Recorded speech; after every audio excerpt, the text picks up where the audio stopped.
beeksisa qaxarrii hojii waldaan guddicha hawaasa sikkoo mandoo Minnesota gita hojii hiriyoota maatii fi ollaa Afrikaa yookiin African Friends Family and Neighbors jedhu irratti hojjettoota nama 3 dorgomsiisee mindeessuu barbaada.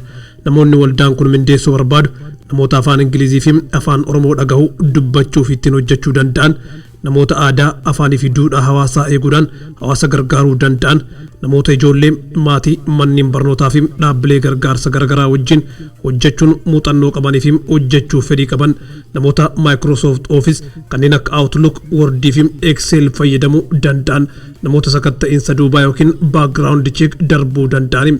Lakkoofsi nama barbaadamu 3 yoo ta'u, gosti hojii yeroo guutuu yookiin yeroo gabaabaatiin, guyyaa fi sa'aatiin hojii wixataa hanga jimaataatti sa'aatii 9 AM hanga 5 PM tti, iddoon dalagaa wajjira waldaa sikkoo mandoo fi iddoowwan hawaasaa adda addaatitti.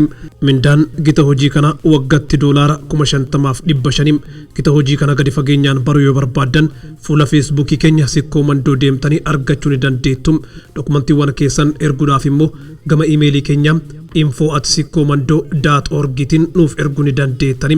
Guyyaan iyyannoo fulbaana yookiin September 27 hanga 29 bara 2023 tti kan ture yoo ta'u, odeeffannoo dabalataatiif lakkoofsi bilbila keenya 651 800 1719 waldaa hawaasa sikkoo mandoo.